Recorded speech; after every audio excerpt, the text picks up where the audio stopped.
Llegué tarde a casa, como a las 4 de la mañana, después de un turno largo en uno de los bares locales del pueblo. Tenía todo mi día de descanso planeado, dormir hasta la tarde, pedir pizza y ver películas hasta que llegara la hora de volver a la cama.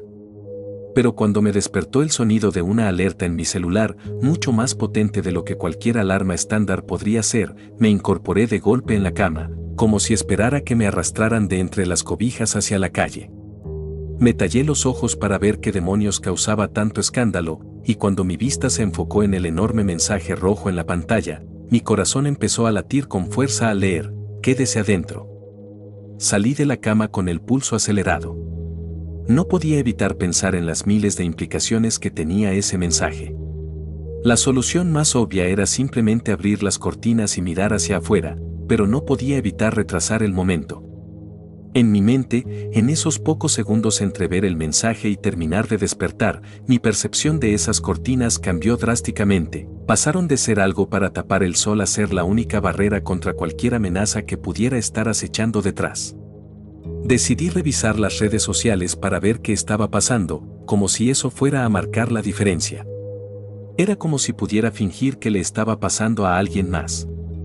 De por sí ya era casi un ermitaño fuera del trabajo, así que esto podría ser el empujón final hacia un colapso paranoico total.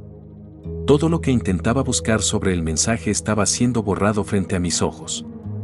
Cada publicación que se atrevía a preguntar, ¿qué está pasando afuera?, o vieron lo que les pasó, era eliminada de inmediato por romper alguna regla que estoy seguro inventaron en el acto. La única evidencia que logré ver fue un video de unos 5 segundos, grabado en el centro del pueblo. En esos breves instantes, vi lo que parecía ser una especie de polvo grisáceo cayendo suavemente sobre la gente que disfrutaba del festival de verano. Todos señalaban hacia arriba, nerviosos ante la extraña vista. Bajaron el video antes de que pasara algo más, pero solo eso ya me hacía sentir mal.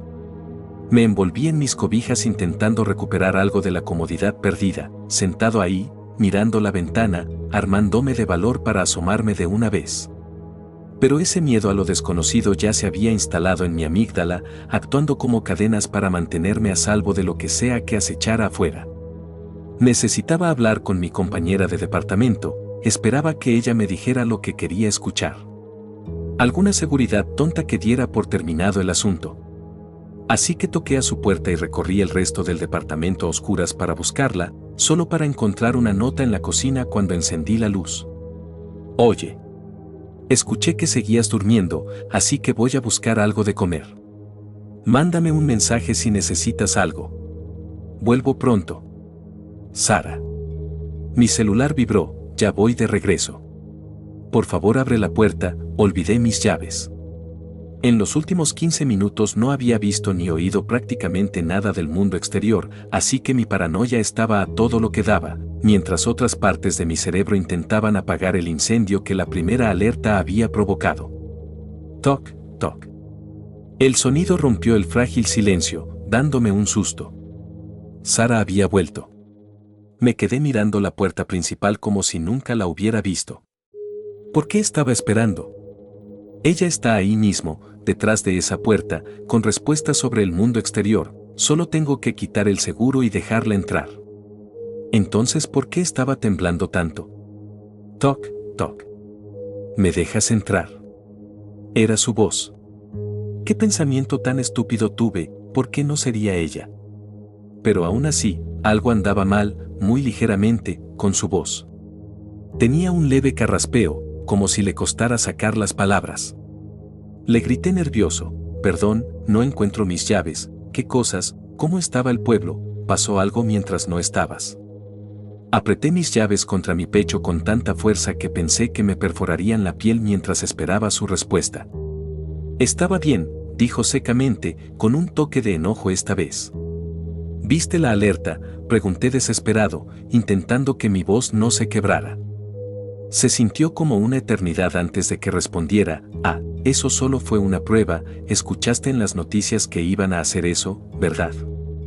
Su actitud había cambiado drásticamente, como si estuviera poniendo todo su esfuerzo en esa actuación.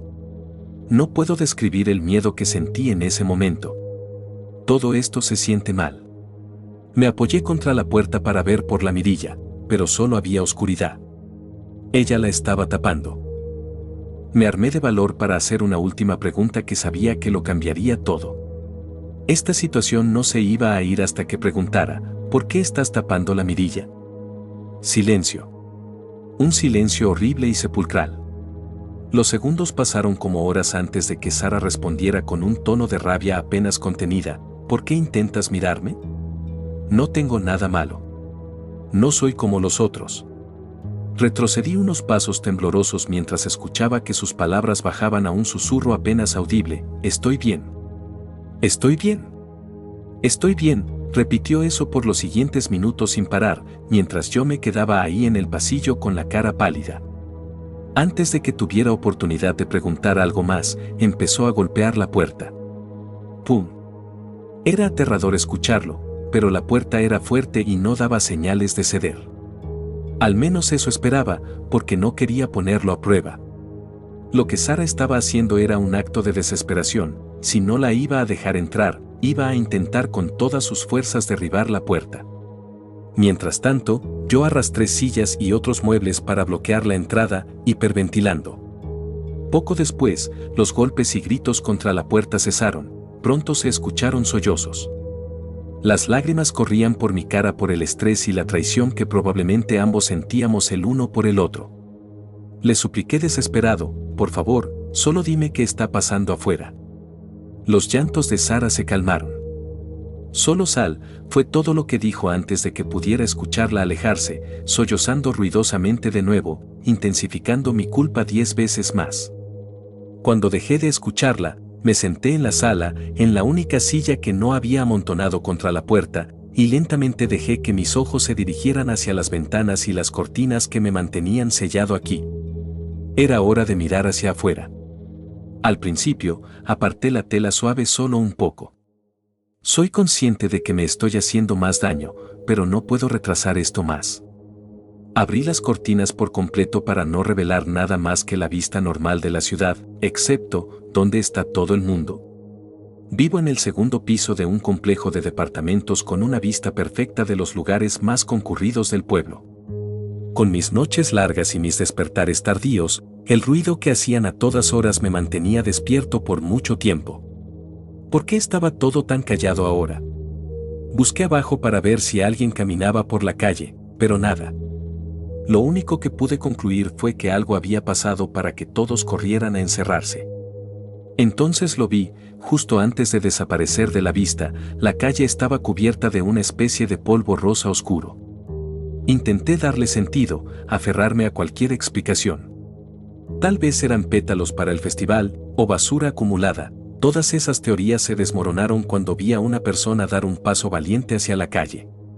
Por lo que alcanzaba a ver, era un hombre de unos 40 años que salía de una tienda de conveniencia con pasos cautelosos, de la misma forma en que caminarías por tu casa intentando no despertar a tus padres al volver de una fiesta.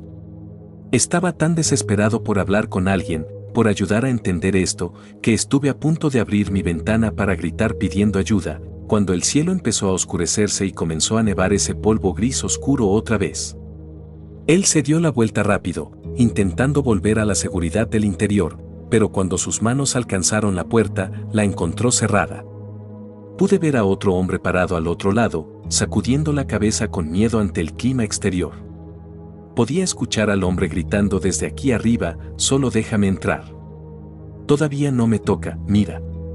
Era el mismo tipo de súplica impotente que había hecho Sara y, al igual que ella, empezó a golpear la puerta con desesperación. Para ese momento, el polvo ya caía en pequeños cúmulos bailando en el aire, luego aterrizó suavemente en su cabeza, brazos y espalda. Fue entonces cuando empezó a gritar, y yo también, mientras veía cómo cambiaba. El polvo parecía enterrarse en su piel, su cuerpo se puso rígido, como si estuviera en posición de firmes, pero mientras su cuerpo estaba tieso, pude ver en sus brazos desnudos que su piel empezaba a moverse como si una fuerza invisible la estuviera jalando hacia atrás, tratando su cuerpo como un juguete para su diversión enferma.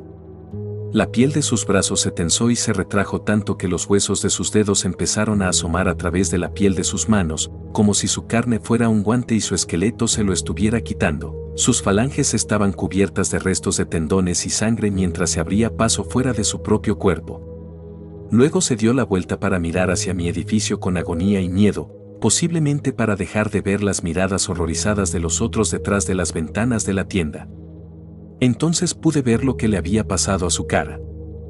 Donde el polvo se había asentado en la parte superior de su cráneo, parecía jalar con desesperación hacia la nuca. Una gruesa burbuja de carne empezó a formarse donde toda la piel estaba siendo girada como una manivela. Con cada giro, todas las facciones de su rostro se retraían. Sus ojos estaban más abiertos de lo que jamás habían estado. Perdió la capacidad de parpadear, así que no tuvo más remedio que observar lo que le pasaba a sí mismo. Sus fosas nasales se partieron y rompieron, convirtiendo su cartílago en un pico blanco traslúcido que partió el frente de su cara como una playera rota. Sus dientes superiores desgarraron sus labios mientras los lados de su boca eran jalados hacia atrás en una mueca de pesadilla sobre la cual no tenía control. Después de que el giro pareció detenerse, la burbuja de sangre que tenía en la cabeza, que había recolectado todos los músculos estirados, se desprendió lentamente, goteando al suelo. Terminada su labor, cayó al pavimento y, por lo que pude notar, empezó a devorar su botín. La masa rosa oscuro se deshizo en segundos, consumiéndose a sí misma como un parásito hambriento y derritiéndose como helado de fresa bajo el sol, dejando lo que quedaba del hombre hecho una pesadilla parado en la calle, sin nada más que hacer que gritar de dolor y mirarse con sus párpados forzados en los reflejos de las ventanas a su alrededor. Retrocedí de la ventana horrorizado, intentando desesperadamente borrar la imagen de su cuerpo grotesco de mi mente. ¿Eso era lo que le había pasado a Sara? ¿Andaba ahora vagando por ahí, con esa misma expresión de sorpresa constante en su rostro? Mientras me levantaba del suelo de la sala, se escuchó el sonido de cristales rotos. No tuve que mirar para saber que él había entrado a la fuerza rompiendo la ventana de la tienda. Miré de todos modos. El hecho de que no entrara en shock y se desplomara después de tanto sufrimiento me revolvía las entrañas. Pero imagino que lo único que le quedaba por sentir, aparte del dolor obvio, era la rabia y la traición hacia los que lo abandonaron allá afuera en las nubes de polvo. Se escuchaban gritos horrorizados desde adentro de la tienda, resonando por las calles vacías. Nadie iba a salvarlos, y mucho menos yo. Todo lo que pude hacer fue observar cómo arrastraba a las pocas personas hacia el cielo nublado para que quedaran cubiertas por el mismo polvo. Me escondí avergonzado detrás de la puerta de mi sala, abrazando mis piernas, escuchando los gritos de toda esa gente mientras se transformaban en algo que solo contarías en una fogata. Más tarde, cuando empezó a calmarse, me obligué a mirar detrás de las cortinas una vez más para ver si finalmente la nube de polvo se había ido, solo para ver que todos los monstruos de ojos fijos de abajo habían desaparecido, excepto por uno que corría hacia las puertas principales de mi complejo de departamentos. El sonido de sus zapatos empapados en su propia sangre golpeando contra el concreto me llenó los oídos, todo con unos ojos imposiblemente abiertos clavados en mí. Se escuchaban sus pasos correteando por el pasillo, mientras yo no podía hacer más que armarme con un cuchillo de cocina y apretarlo fuerte. La expresión de su cara me aterraba. Podía ver esos ojos inyectados en sangre que ahora solo contenían la chispa de un loco. Lo que sea que los hubiera afligido, ni siquiera les había dejado la cordura, casi como si estuvieran obligados a sacar a más gente al polvo. La puerta del pasillo de este piso se abrió de golpe y chocó contra la pared. Otros ya estaban dentro del edificio, golpeando las puertas de mis vecinos con falsas peticiones de refugio. Tocaban con súplicas, hay algo aquí afuera, mis hijos están en peligro, o mentiras, tienen que sacar a su familia de aquí, por favor, solo salgan. Esto salía de sus bocas rotas y muecas retraídas, era solo un truco para que alguien abriera la puerta y la horda de pesadillas se encargara del resto. No pasó mucho tiempo antes de que escuchara a mi alrededor los gritos de gente que apenas conocía. Miré de nuevo por la mirilla para ver a algunas personas que habían cometido el error de abrir sus puertas con la esperanza de hacer lo correcto o escapar de cualquier otro monstruo imaginado. En cambio, se los llevaron rápido, casi desfilando por el pasillo y escaleras abajo. O si todo lo demás fallaba, recurrían a derribar las puertas a golpes, estrellando sus huesos y músculos expuestos contra la madera, mientras todos, incluyendo a la gente del pasillo, se lamentaban. Entonces, cruzando el pasillo, un rostro casi desconocido volvió para saludarme, Sara. A diferencia de la última vez, no tapó la mirilla, dejando que viera en qué se había convertido. Era como los otros, una cosa salvaje y demente cuyo único propósito era hacer que otros se unieran a su agonía. Lo peor era que no decía ni una palabra, solo tenía sus ojos, ahora completamente expuestos, fijos en el agujero como si supiera que yo la estaba mirando también. No tengo idea de cuánto tiempo se quedó así. Mi cuerpo temblaba y mis pies estaban clavados en el suelo. Ella sabía que era solo cuestión de tiempo antes de que entraran. ¿A dónde iba a ir yo? Era como ver una ejecución cada vez que empujaban a otra pobre alma afuera para ser jalada, estirada y moldeada en otra bestia. Pero después de que el proceso cruel terminaba, iban al edificio más cercano para buscar a más. Las nubes se activaban como un sensor cada vez que otra persona que no había sido desgarrada y estirada salía al descubierto. Revisaba compulsivamente, esperando que Sara se hubiera ido, pero ella seguía ahí esperando. Sus ojos debían estar en un dolor infernal, todos debían estarlo. En las últimas horas, les resultaba más difícil orientarse, eran como murciélagos, abalanzándose sobre cualquier pequeño ruido que se atreviera a hacerse presente. Ya entrada la noche, Sara y otros debieron cansarse de esperar a que la gente saliera, así que empezaron a golpear sus cuerpos aterradores con más fuerza contra la puerta. El sonido de huesos rompiéndose y carne salpicando contra la madera me hacía estremecer con cada intento. En algún momento, esa puerta va a ceder. Por eso estoy intentando publicar esto ahora. No sé por qué está pasando esto, o por qué cada vez que alguien intentaba difundir la noticia en cualquier lugar, la borraban. Así que este es mi intento. Estoy atrapado aquí con nada más que un cuchillo de cocina. Nunca he lastimado a nadie, y sigo sin querer hacerlo porque hace solo unas horas, esas cosas afuera eran personas. Escribo esto ahora desde adentro de uno de mis closets, esperando mantenerme oculto de ellos lo suficiente para que se vayan. Ya entraron. Actualizaré esto en cuanto se vayan, así que hasta entonces, por favor, si estás afuera, necesitas encontrar un lugar donde esconderte lo antes posible. Buena suerte.